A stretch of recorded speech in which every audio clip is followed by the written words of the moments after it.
बोलो शिव भगवान और पार्वती माता की जय हो। सोमवार व्रत कथा। एक समय की बात है, किसी नगर में एक साहूकार रहता था।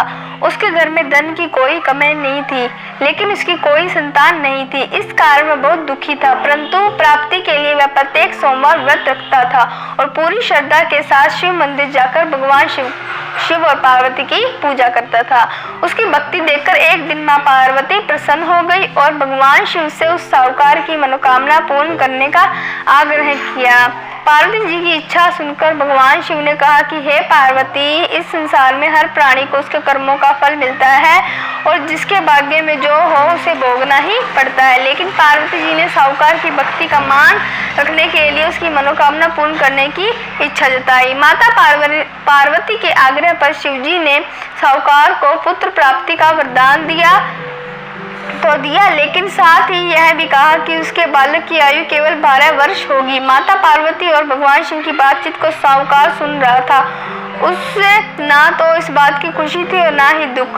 वह पहले की भांति शिव जी की पूजा करता रहा। कुछ समय के बाद साहूकार के घर एक पुत्र का जन्म हुआ। जब वह बालक 11 वर्ष का हुआ तो उसे पढ़ने के लिए काशी में भेज दिया गया। साहूकार ने पुत्र के मामा को बुलाकर उसे सारा धन दिया और कहा कि तुम इस बालक को काशी विद्या प्राप्ति के लिए ले जाओ और मार्ग में यज्ञ कराना। जहाँ भी यज्ञ कराओ वह ब्राह्मणों को भोजन कराते और दक्षिणा देते हुए जाना। दोनों मामा भांजे इसी तरह यज्ञ कराते और ब्राह्मणों को दान दक्षिणा देते काशी की ओर चल पड़े। रात में एक नगर पड़ा जहाँ नगर के राजा की कन्या का विवाह था, लेकिन जिस राजकुमार से उसका विवाह होने वाला था वह एक आंख से काना था। राजकुमार के पिता ने अपने पुत्र के काना होने की बात को छुपाने के लिए एक चाल सोची। साहूकार के पुत्र को देखकर उसके मन में एक विचार आया। उसने सोचा, क्यों न इस लड़के को दूल्हा बनाकर राजकुमारी से विवाह करा दूं। विवाह के बाद इसको धन देकर विदा कर दूंगा और राजकुमारी को अपने नगर ले जाऊंगा।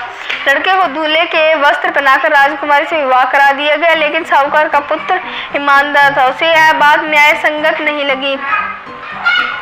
उसे अवसर पाकर राजकुमारी की चुन्नी के पल्ले पर लिखा कि तुम्हारा विवाह तो मेरे साथ हुआ, लेकिन जिस राजकुमार के संग तुम्हें भेजा जाएगा वह एक आंख से काना है। मैं तो काशी पढ़ने जा रहा हूँ।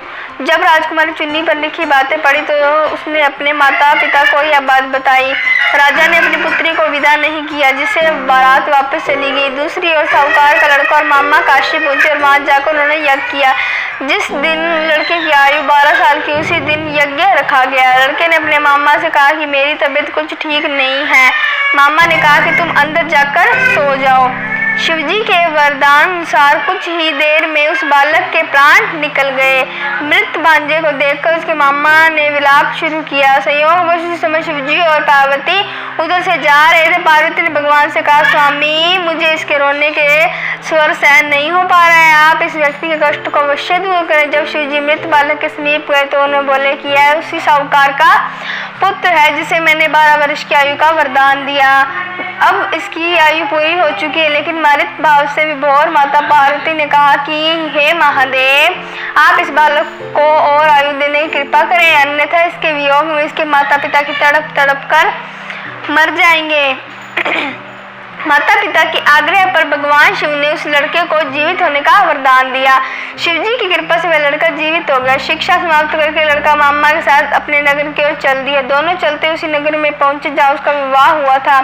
उस नगर में उन्होंने यज्ञ का आयोजन किया। उस लड़के के ससुर ने उसे पहचान लिया और महल में ले जाकर उसकी खातिरदारी की और अपनी पुत्री को विदा किया।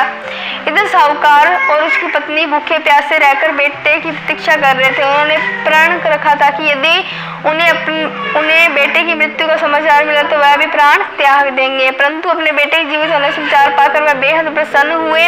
उसी रात भगवान शिव ने व्यापारी के स्वप्न में आकर कहा, हे श्रेष्ठी, मैंने तेरे सोमवार के व्रत करने और व्रत कथा सुनने से प्रसन्न होकर तेरे पुत्र को लंबी आयु प्रदान की है। इसी प्रकार जो कोई सोमवार व्रत करता है, ये कथा सुनता है और पढ़ता है, उसके सभी दुख दूर होते हैं और समस्त मनोकामनाएं पूर्ण होती है।